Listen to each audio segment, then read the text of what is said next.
Here we go. Okay. Hi, y'all. I'm very excited this evening to be here with Sean Rayford, who is a freelance photographer based in Columbia, South Carolina, working with Getty Images, the New York Times, Associated Press, and more. We were introduced through our mutual friend, Crush Rush. Thanks, Crush, for that. And he is my roommate just stepped out. Oh, great. Well, he can join us if he wants to. Excellent. He's a stand-up comic and owns a small business. Okay. Oh, he might have some interesting perspective. Yes, he would be a very good perspective on small business ownership. Yeah. Yeah. I think I saw him in your Instagram, actually. You were talking about him. Probably, yes, same guy, yes. Yeah, and I'll put a link to your Instagram account as well, but yeah, maybe sometime, maybe towards the end of the interview, if he wants to come out and chat, or tell us a joke. We'll see. But you've been covering, you're a photographer based in Columbia, which is my hometown, so I was so excited to talk to you because I miss the South, and I've been wanting to talk to somebody from South Carolina. You also recently covered the highly publicized Ahmaud Arbery demonstrations, which we'll talk about later. But first, just to jump into things, you spent grade school living in a rural town about an hour north of DC, an hour west of Baltimore. You also lived briefly in Alice Springs. Correct. In Australia. Mm-hmm. So you had quite an interesting life. What brought you to Columbia? It was time to go to college. Mm-hmm. And I knew I wanted to go south, mm-hmm. where it was warmer. Mm-hmm. I knew that. And so I had I think it was down to University of Florida and South Carolina. And my parents retired to Florida the same year that I graduated from high school. South Carolina offered me more financial support. And so I said, I'm going to make this move. Let's go, let's not make an 8-hour move, or let's not move 14 hours to be an hour from my parents, basically. I wanted to get away. I understand that. I can, yep. And it made the most financial sense as well. Cool. What school did you go to? The University of South Carolina. All right. My brother did that. My brother is a game clock as well, so. Well, yeah, I have my, Oh, yes. Cool. So you went to that's how just did you study media, photography, or journalism? Or? I came in as a computer science major. Oh wow. Those classes sucked, and I did poorly in those. But immediately when I came to the school, I joined the school newspaper because I'd done that in high school and was just interested in doing that. And eventually, I just became a media arts major, which I won't speak much on that program and what I got out of that. But for 4 years and several summers, I worked at the school newspaper at the university, which came out 3 times a week at that time. And, like a lot of people, you kind of catch that bug. Yes. And I worked at a record store out of college, and then I bartended at a live music venue called New Brooklyn Tavern for over a decade while I freelanced. And then about 5 years ago, I told off my boss one night, and he fired me. And I said, I guess it's time to, try this photo stuff full time. So.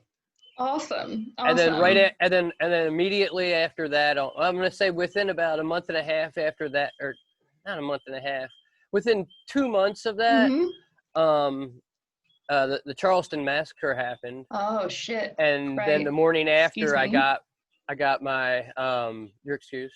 I got my first phone call from Getty, who needed someone in Columbia to cover So if anyone watching this is unfamiliar with that, that was the shooting. It was an African-American church in Charleston, and it was, I think, one of the deadliest shootings. That 9 people were shot by someone who went to elementary school across the street from me when I worked at the record store. Right. Oh my goodness. Yeah. To show you, not my backyard. But at one point, from what I read, he went to an elementary school right across the street from where I lived. Right. Yeah, I think I had a few people that, like, I don't know if he was connected specifically to my high school, but I think I had some people that had some ties there. So, right. Okay. So that happened right after you decided to start freelancing, and just from right after I tackled it full time. Yeah. And so you know, it was the point where, you know, I needed probably things like that happen in terms of getting, you know, phone calls like that, because I kind of worked backwards. I skipped in terms of, you know, how people probably get into the industry. Like, I went from working basically primary with small daily newspapers to working with Getty. And then from there, I got all my other assignments backwards from that because of the reach of that. Obviously, like, if your stuff is getting published on that newswire, all the editors from, you know, the New York Times and the Atlantic and the Wall Street Journal are coming across your work whenever something in South Carolina happens. And so it was funny because I would have always expected to start working with AP first in terms of like a progression of like how a career would normally go. At least that's my perception. But that's not how it actually happened. Wow, that's crazy. I didn't realize that you'd photographed that event. I remember that so well. I obviously wasn't there, but I was just so glued to the internet for that was going on. It was so the whole summer was, and it was so hot, and it was one of those things too, is like, even if I didn't have work, I was typically like, there was stuff going on, you know, just I remember all the time. Because that's what one of the few positive things that came from that is that was spawned the Confederate flag from coming down off the State House. And that was part of all that work that happened, because it happened all so quick. You know, because I went from covering that first assignment was the meeting in the Senate chambers without the deceased senator who was shot and killed. And there was, you know, like flowers there. And then, you know, I went from shooting that, and then within, you know, a couple months, I don't know how long, it wasn't even, maybe like a month, you know, I was at the State House, and they covering them signing the bill to remove it at 3 a.m. Which was an interesting night of me taking selfies with portraits of all the all the old portraits in the State House, because we might wait on that one. It sounds like we'll pause on that, because I do want to jump into questions. I've done this with a few interviews as I get so sidetracked, and I try to keep them between 20 and 30 minutes. So I'll try to do the same myself. No, but it's good. You're a talker. I like a talker. It's good. That's a great introduction, and thank you for a bit of that information. That's great. Can you tell me, but to jump into the current pandemic and everything been going on, which you have been extensively covering, what was your personal experience with it? When did you first hear about the virus? Did you ever think, and when you heard about it, do you think it was going to come to South Carolina? Was there a pivotal moment in time when you were like, oh no, this is bad news? I don't remember the dates, you know, at this point. But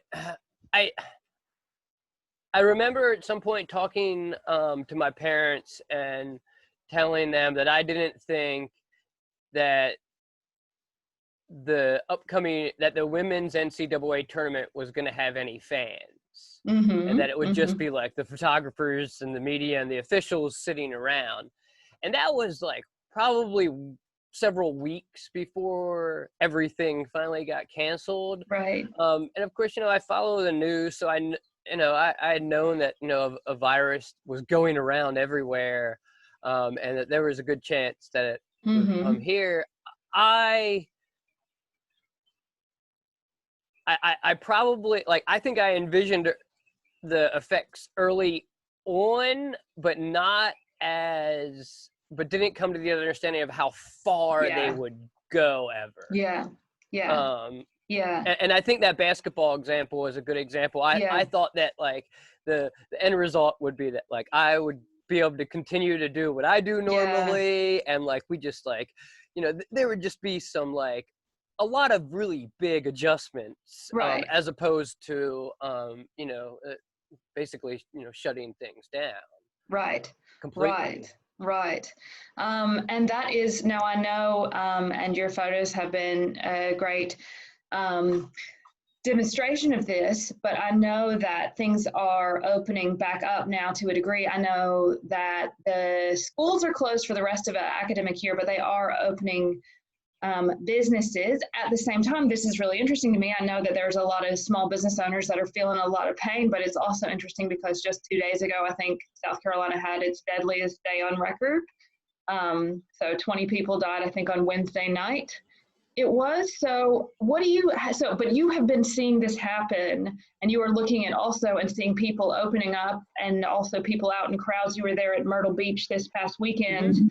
So what are your thoughts about this? I mean, and your work has obviously been affected, like the gigs that you did have aren't happening anymore. I lost everything for a month. Right. Like, and I do some commercial gigs too. And like one of them was with like the city tourism department. It was like supposed to be a nightlife shoot. Right. And we had like models going out to a jazz club, and you know, we were gonna shoot that, and of course, you know, like all of that stuff went away. And so and because of where I live in South Carolina, nothing newsworthy. And sorry, let me preface this.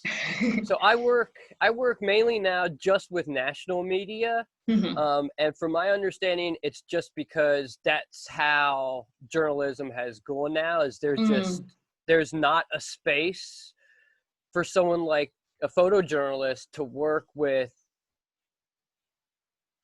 as a freelancer, the daily newspapers in my area.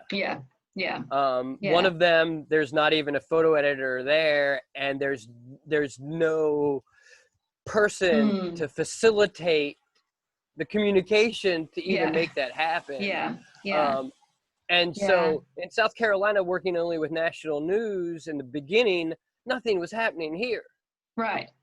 No one cared at all about what was going on in South Carolina, because there was, you know, there weren't a lot of cases being reported. There's not a lot of people, you know, like, and so I had nothing. And so that's when I started just tackling all these personal projects. And then eventually, as we started reopening here before everyone else, suddenly I started getting a lot of work because my state became important on the national level, because we were now, you know, ahead of the curve, whereas before we were kind of, in terms of newsworthiness, we were way behind the curve, and now we're ahead of it. So now I'm a source, where before I was not a source of information for national newsworthiness, and then now everybody's asking you what's going on. And so like that, like that 1 week when restaurants reopened, it was like, there's a story, I haven't read it. It was published in the Wall Street Journal today, supposedly, according to my editor last night.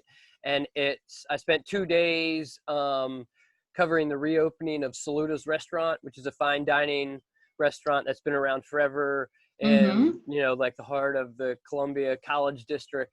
Here. And I spent 2 days, and we looked at the livelihoods of the employees there, and how it was for them during that experience. And then like that week, there was just so much stuff reopening. You know, you were probably all over the place. That was just a really surreal experience of going to the mall when it reopened, because at that time, like, and in the country, I don't think anyone thought that like a mall would be open. And like I published a photo of the mall, and people were like, I just thought it was weird, because there wasn't, you know, there's very few people in there. So do you reckon, because I'm definitely seeing some photos of people coming out and about, and it looked like Myrtle Beach, they were having the time of their lives. From what I understand, the crowds there, I don't think the pandemic changed very Do you not think that they've been affected, like they haven't really changed their behaviors despite the pandemic? Okay, I've been down to Myrtle Beach on that weekend before. Yeah, Memorial Day weekend, which is a big weekend. This Mm-hmm. past week is a big weekend in America. The only thing different that I noticed in terms of like crowds, was that there might have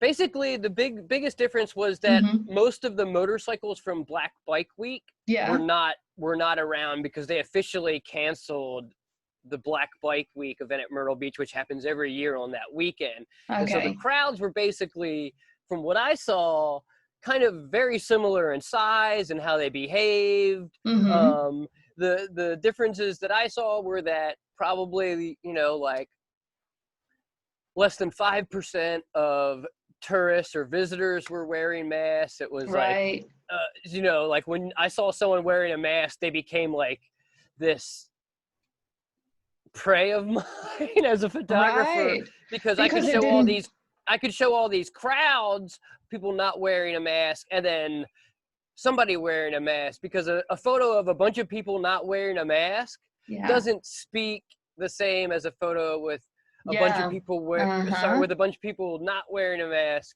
and then one person. Like context, that one person helps out a lot. And so I would like follow them around and pay way more attention to them. And then the people working the amusements, which had started reopening, like they had like the launch thing where you like slingshots you into the air, and then the thing that just drops you. Those people were wearing masks and disinfecting the seats. But I mean, at that point, it was just like, who the hell cares? Like, but they were doing their jobs and good on them. And because of the way it's Myrtle Beach, at one point, like the one guy who was in charge of putting the people on the ride, he's in the middle of trying to keep that clean and put the people on the ride. And there's a fight breaking out right behind them, and he's trying to get like the attention of the other workers and the police, and like, so there's like, just like it wasn't any different other than that a few people cherry-picked people with masks. I mean, maybe there was a little bit less crowd. Like I said, I don't have data. But I'm just asking for your anecdotal experience. That's and in fact, within, I would say 5 minutes of me getting on the street, and walking down the sidewalk on the main drag, some girl that walked by me just said, "You don't need to be wearing a mask, you're outside." Oh God. Just like, and nobody else said that to me, so but I was like, oh, this weekend's gonna be insane. Oh yes, I was wearing an N95 mask, and normally I have a big beard. I had to shave it for the Wall Street Journal assignment. They required me to. And then there was only one other person the entire 2 days that I was around that was wearing a mask. So I shaved my face after not like having shaven in like 10 years. And then I did this. But that makes sense, because it's like the N95 mask and me shaving is to protect me. And so like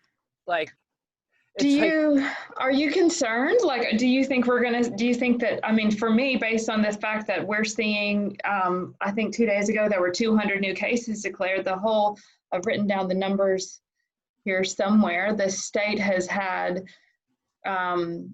like thousands, I think, of cases, and that like the curve has not been flattened. I don't feel like yet. I mean, did you feel unsafe? Like, what were your thoughts being out there? Well, I mean, there was one point, and this even ties in to something that happened overnight in Minneapolis when we saw police officers arresting a team from CNN.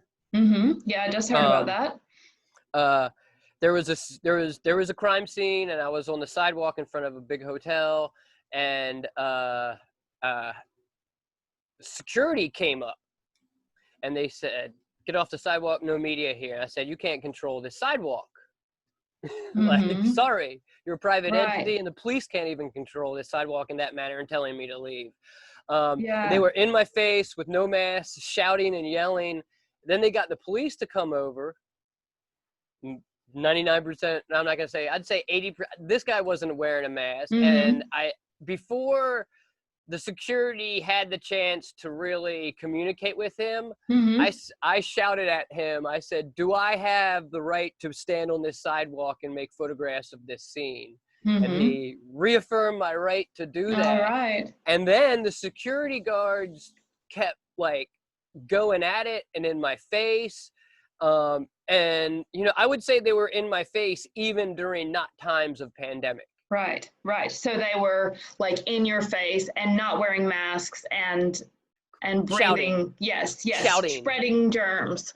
Shouting at me. Oh my gosh. And so then a woman's voice came out from the hotel and it said, no media. And the police officer changed his mind. And I asked him to get these people out of my personal space. And then he told me to leave, and then basically forced me to walk down the sidewalk in the other direction. But you were on public Correct. property. Yeah. Correct. It appeared that the police officer reaffirmed my right to be there, but then when some entity from the hotel vocalized their disapproval of me being there, they changed how they were going to handle the situation. Yeah. And of course, you could say that it was still your right to be there, but if a police officer is telling you... Basically, it appears that a private entity used law enforcement to squash the First Amendment rights of everyone in this country, which I represent when I stand on a sidewalk at a crime scene, because I represent every other human that can't be out there at 1 a.m., who wasn't following the police that night on a scooter, battery powered, that they borrowed for a friend so that they could get around traffic, who has PPE, you know, like I represent every other American out there who can't be there. And so it's really unfortunate when you see private entities behaving with law enforcement in a manner which squashes. And at one point I said, well, wait a second, let me get some information here, because I wanted to get everyone's names. And it was just shouting and yelling. And then it was just like, before I knew, and he was just like, no, you need to leave. And it was just like, you know. Well, and as we are seeing, and as we talked a little bit about, sometimes having evidence, having photos or videos or anything like that in any type of crime situation is the most important thing that can be there for a person later on in terms of evidence. It typically holds people in power accountable, which happens to be the people who I interacted with that night. You know, were the people who were in power over that business and the local law enforcement. Both of them have way more power than me. So, you know? One of them has a badge and a gun. The other one has a team of security guards, you know, up in my face and shouting at me during a pandemic. Oh my gosh. And speaking of shouting and up in your face, so that was, I'm sorry that happened. That sounds like a very unpleasant experience, and I hope you're okay. I would have been pretty scared. But, I mean, I've had worse. But I've had people threaten me with a gun while holding it because I don't work for Fox News. Oh my gosh, was that, so talk to me about that. Talk to me, I'm particularly interested in, so I have seen some of these photos of, you've been to some of the, before the state started to reopen, you were at some of the protests where people were demanding the states reopen. What was your experience being in the middle of that? Can you tell me where they were as well? I saw a few photos, but I'm not sure where they happened. So yeah, if you could tell me a little bit about that. So there were like 2 weekends of protests. One of them was like a car parade, and then some of the people joined the protest on foot, and that was all at Main Street and Route 1, where the State House is. Okay, so right in, so there were both those protests that I saw the photos. Those are happening in Columbia, South Carolina. I believe. Okay.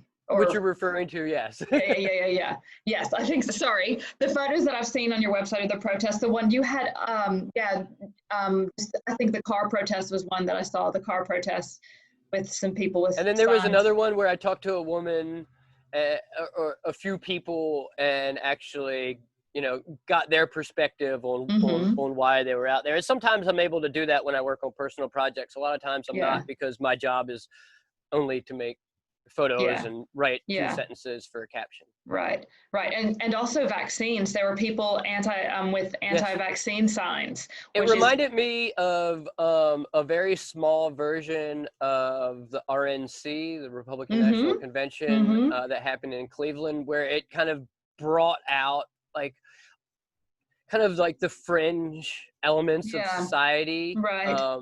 Because it was just like all the fringes of right, crazy. Yeah, interesting. The people along the edge. Were you when you were seeing these protests happen, like, I know that I guess part of your job is working the media is just to tell a story and try not to be biased, but did you feel alarmed? Did you empathize with them? Like, what were your thoughts about these people protesting?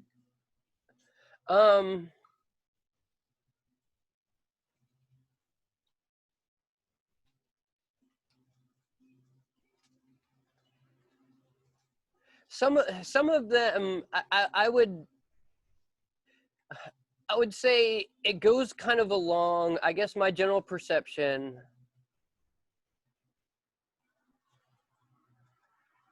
is it's kind of like actually, sorry, I'm just gonna say it right now. It was a fringe. I viewed it kind of as a fringe protest, a lot of fringe beliefs, conspiratorial beliefs, / rally for Donald Trump. Right. There were so many flags and signs and things that communicated just kind of like having a rally for the president.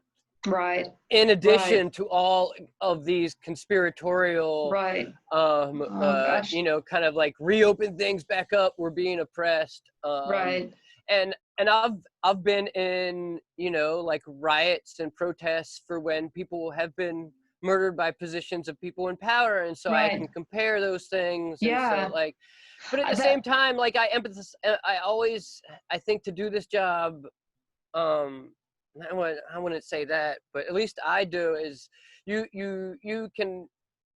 can always kind of empathize with people, even if their actions are unwarranted, because at some point they've been victims of, I think, something bigger. Like the faults of our society, poor leadership, people willingly spreading misinformation. I think we're all kind of victims in that thing, or that idea, that concept. And so I've been fooled by things before. Interesting. That's great. And so I can have some judgment on it. Nobody's immune to it, right? Like I can always have that underlying thing of, I don't understand their scenario completely, so let's not try to pass judgment. Exactly. Because, now, Charlottesville is somewhat of a different story. Those people too are also victims of that type of thing, but they're also perpetrating that and doing that. There's different levels, isn't there? There's different levels of victimhood, I guess. And I think I can empathize with people who don't know how to react when they feel that they're victims of institutional violence. Yes. Like, I can understand why people might not behave 100%. rationally when that's going on in their life. Because I know, because there's like, how do you behave rationally when, like, the the life that you live is not rational. Yeah. you know, like 100%. and so, you know, they can't expect people to behave that way, you know. And When they do, it's great, and we should praise that. Yeah. But I try to keep that in mind. That's a great answer, Sean. And I think that leads, I wanted to ask you, the next thing I wanted to ask, so you were seeing these protests with maybe these fringe people and understanding that like everybody has, you know, I guess moments of trauma and misinformation, but also you were also in Georgia, you were at a protest for How's the audio? There's a lawnmower going on. Oh no, really? Oh, it just stopped. But I've got a good mic right here, so. Yeah, I didn't hear it. Okay, we're good then.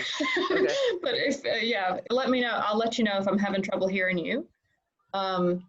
He's driving down the street, South Carolina.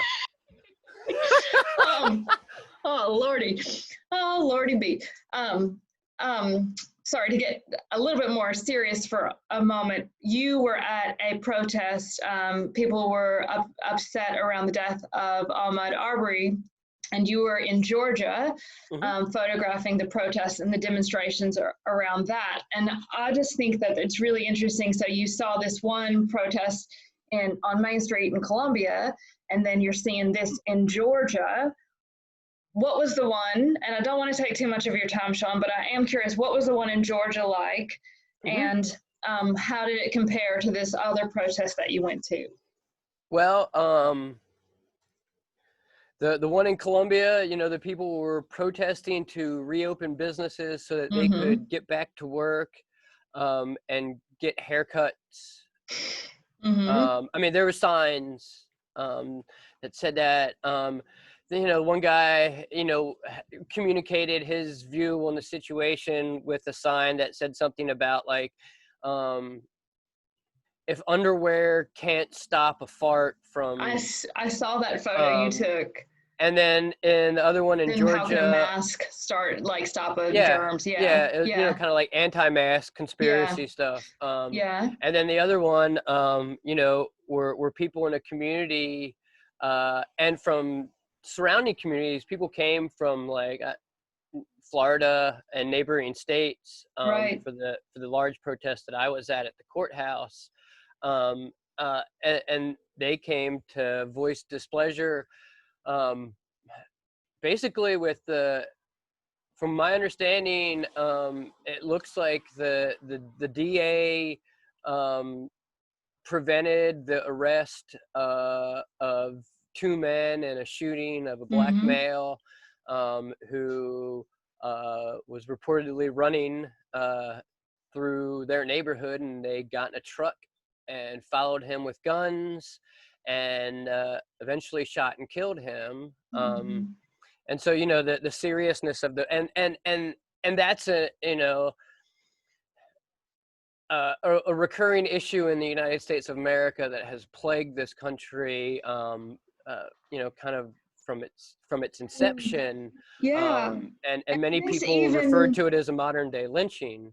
And since this has even happened, since I wrote you these questions like a week ago, there's been the Minneapolis, the senseless death in Minneapolis as well.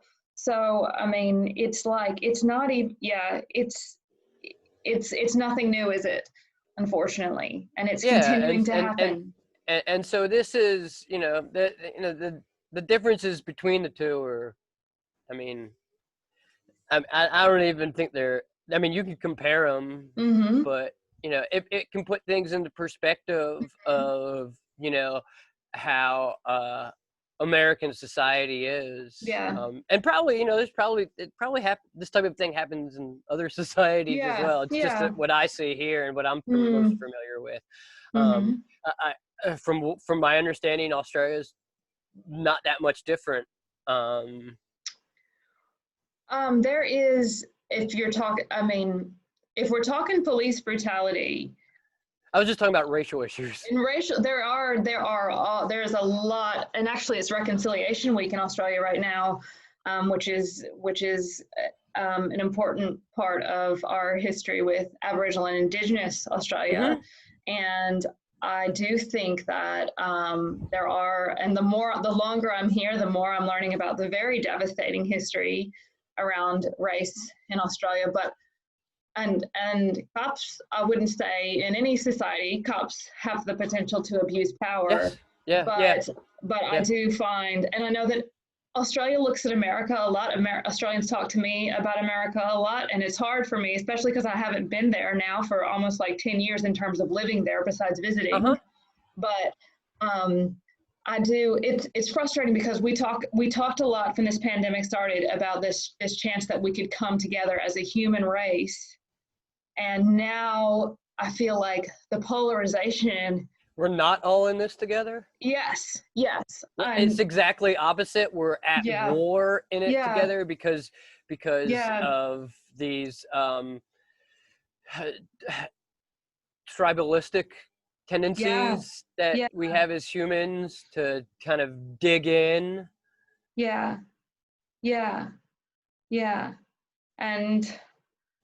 And I hope that I hope that things get better, like far out. Like, it's just crazy too, because I feel like it's almost like, especially just reading the news in the US as of today and yesterday and the last week, it's like, I wonder if the pandemic has exacerbated things, or if this was going to happen all along. And in terms of division?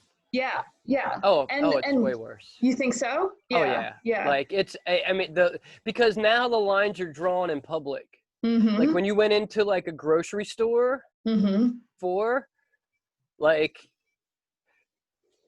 the wearing or not wearing a mask is like, it says so much about your position on how you approach society. Yeah. And so it's just like this. It's like wearing a shirt or a hat or a patch or something that communicates something immediately to everyone else around you, where you stand kind of on your approach to society, I think. And and like where my parents live in Florida, they say that like people wear masks. My friend in LA tells me that everyone wears masks in LA. Like, it's South just completely. Carolina? No. It's grocery stores. I went out several weekends ago. I spent like probably like 5 or 6 hours counting people coming out of grocery stores in the Columbia area. Right. And it was about 30% wearing masks coming out of grocery stores. Right. Other places, I think it's worse. I think people, because people have to go to the grocery store. Yeah. Whereas when you go, like when you go to, like, say, Myrtle Beach, all right? Like, the people who are going to Myrtle Beach are obviously not as concerned about it to where they would wear masks. Right. And then so also too, but eventually, like, there's going to be this point where the people that are most concerned, like my mom was talking about, like, when she sees someone not wearing a mask, she gets mad at them. Like, she's not the type of someone that's going to speak up and approach someone, but she says, I get so angry at them. And I think that's what's going to happen is people go out in public, they're going to see somebody. If you're someone who wears a mask and thinks that you're wearing a mask to protect other people, you're going to see those other people as selfish. And you're going to see those other people as not concerned with other people. And like your mom, my mom, they're going to be like, that person makes me angry. And the other people are going to be like, look at those sheep. That's already, and I'm seeing that on Facebook already. And like, like, I don't know about it in Australia, but there's security guards in the US that have been shot for requiring that people wear masks in stores. Right. Like, can you imagine that? Like not wearing. No. Like going into a store and not wearing a shirt. Or shoes. And then being shot because someone asked you or demanded that you wore shoes.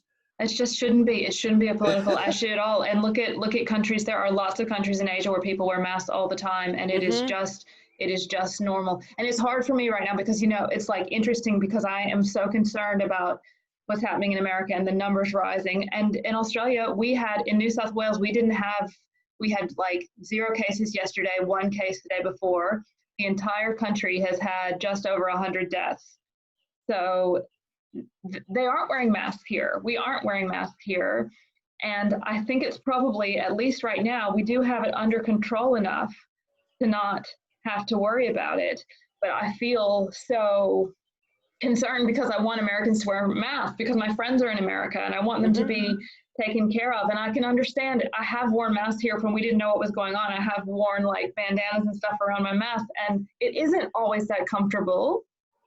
It's not, I mean, like, as a photographer, like, especially in the South, like, it's gonna be hell for me. I'm just gonna tell you right now. Like, it's just like another thing that I'm already dealing with, so much other equipment and stuff that gets tangled up, and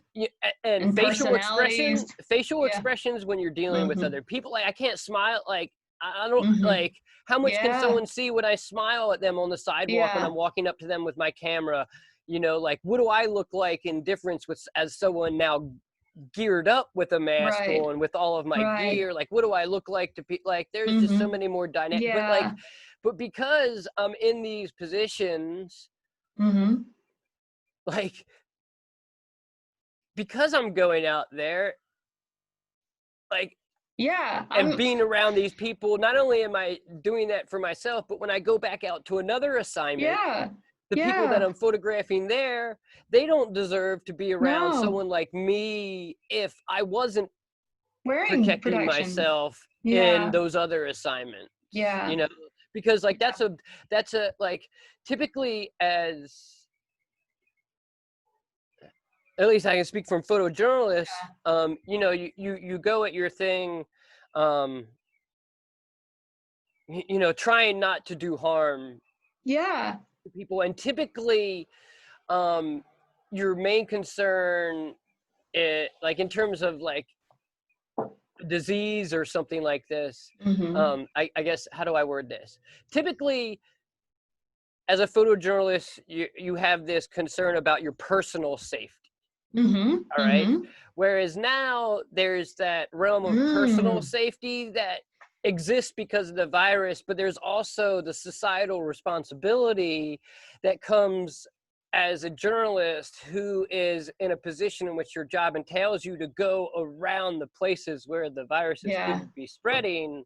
And so not only, I can't just think about like my own personal safety when I approach the virus, I have to think about the people that I photograph tomorrow, that I come in contact with 2 days from now, because my job is not going to allow me to sit at home. And in an ideal world, like what the media does is not just tell stories, but give people information and kind of protect the people in terms of keeping them informed. And it's like another extended layer of that. Go out and do that. Exactly. Have you met many people who have had COVID-19?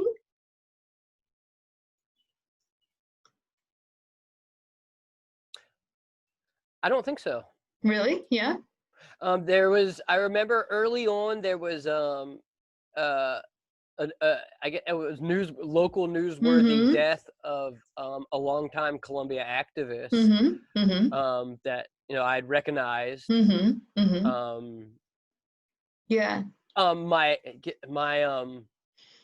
My roommate's landlord, who is elderly and part of the age group that's very susceptible, contracted it, and he couldn't get in touch with her during the whole most seriousness of when they shut everything down. Oh gosh. So he was just like, I don't even know what's going on. Right. Like, oh gosh.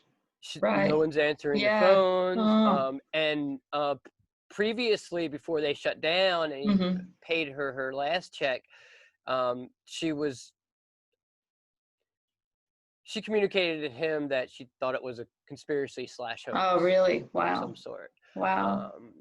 Well, I think that's one of the things I'm worried about is it's almost like for people to believe that it's real, especially people that are going to these protests and stuff like that, something bad might have to happen.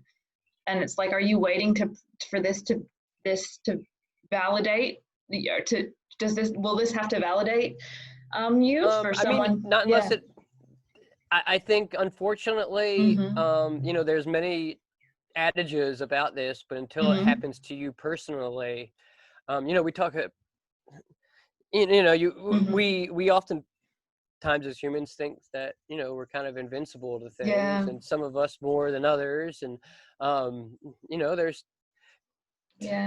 a virus of misinformation going around at this time, and I think it infects the population very much in the similar way, especially when you don't put effort to stop the spread, and when you have leaders who take advantage of that to maintain power. You know, I unfortunately have a very poor outlook on the future of things in terms of this aspect of societies like ours. Then I guess that's kind of, unfortunately, it's not exactly a silver lining to wrap things up on, but I mean, but I it's really, the truth. It is. And I mean, and it's okay to not be, everything doesn't have to be rainbows and butterflies right now. Like, it's a sad and serious time. And I am so glad that you are able to continue to tell stories. And I'm going to put links when I share this to your different websites, and that's your even despite the fact that you've got security guards and people yelling at you without masks on. And I hope you stay safe and healthy. You know, look after yourself and take your vitamin C, because we need to find truth in all this. And it's scary because people aren't finding truth, and we need to find that. So anyway, thank you so much for talking to me this Saturday, or Friday morning your time, Friday night mine. I have no idea what day it is.